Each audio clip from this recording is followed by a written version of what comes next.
What is the best way to help young, struggling minorities in America? Well, today, President Obama unveiled the details of a new initiative called My Brother's Keeper, which he hinted about at the State of the Union address. It's aimed at improving the odds of a better life for young men of color. Government cannot play the only or even the primary role. We can help give every child access to quality preschool and help them start learning from an early age, but we can't replace the power of a parent who's reading to that child.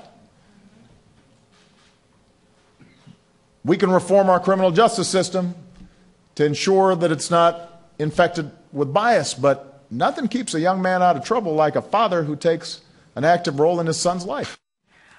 Bill O'Reilly was at the event, and he's talked a lot about challenges in African-American communities. And here's Bill's take on the Keeper initiative.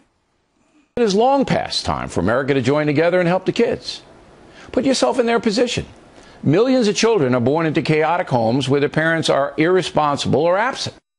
Bringing children into the world when you can't support them is stupid and cruel.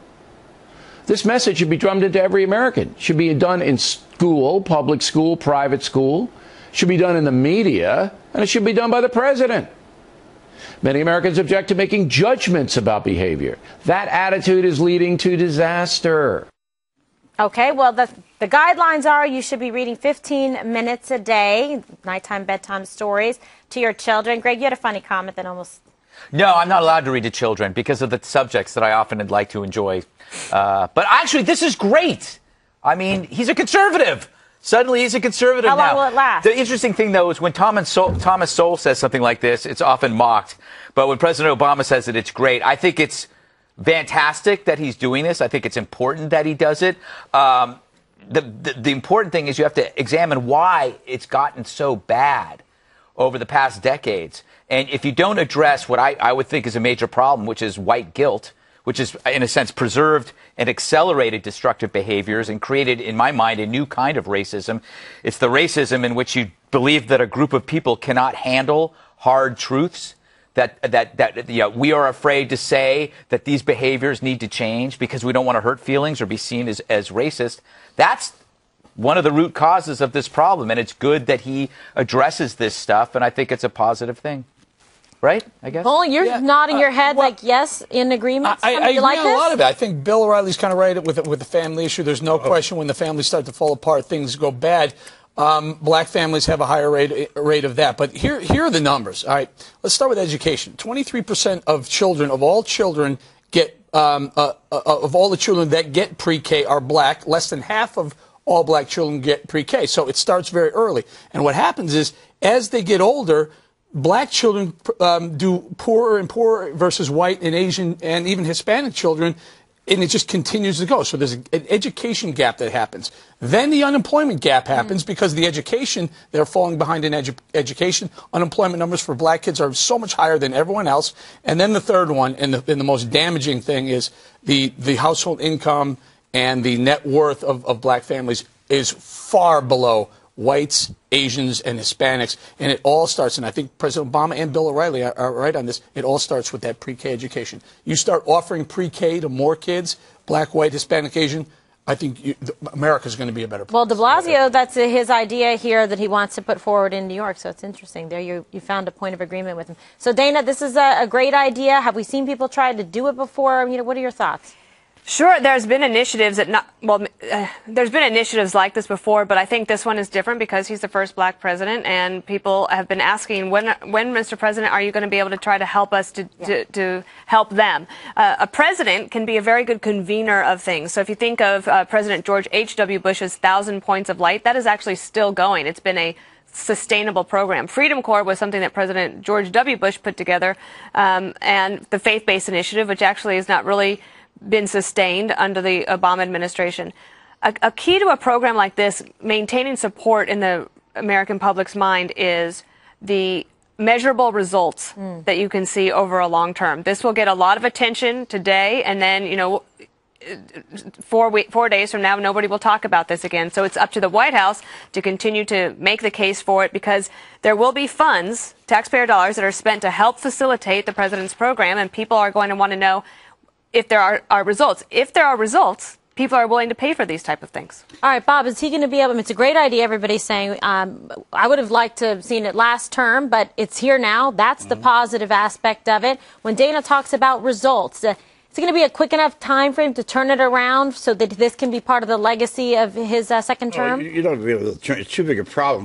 But first to of all, show some kind of measurable I'm trying to get a result. shock of sitting at this table and not hearing Obama get beat up in the first 4 people before I speak, and I'm delighted to hear that. Thank you. Well, maybe we have principles.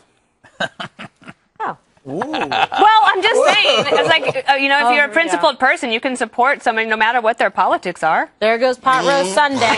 Things were going so well. I could smell the pot roast, but now it's over. There was a similar situation to this happened. If you remember the Million Man March? Sure. There were a lot of 1995. A lot of initiatives came out of that, and in places around the country where the Million Man March followed through, it's done quite well. It hasn't been nationwide, but there's been areas. Colorado is one of them. And so I think, and that was Louis Farrakhan. You remember how that drove everybody crazy? But there were 1 million men there. And I think that the question is about Eric's numbers are exactly right. But what's missing here is the heads of most of the households are women. There are no men, even if there were more jobs. That's the thing that worries me. Thank God for grandmothers, is all I can say, because a lot of them have taken a role in raising a lot of these children. And now you have a situation where you have black women graduating from college in far larger numbers than black men. And you and I had this discussion at one point. It's very difficult for black college graduate women to find husbands, Yeah. And this is going to touch on what you're saying, Bob, and also what Greg said.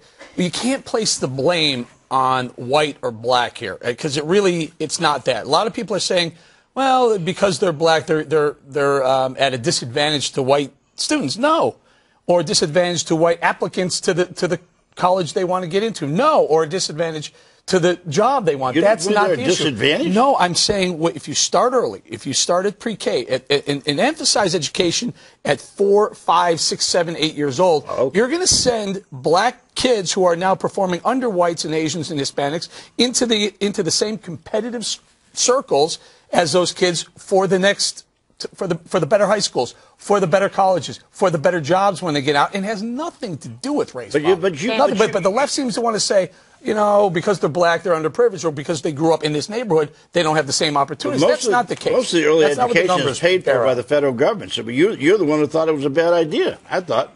I said what? Wait, hold on.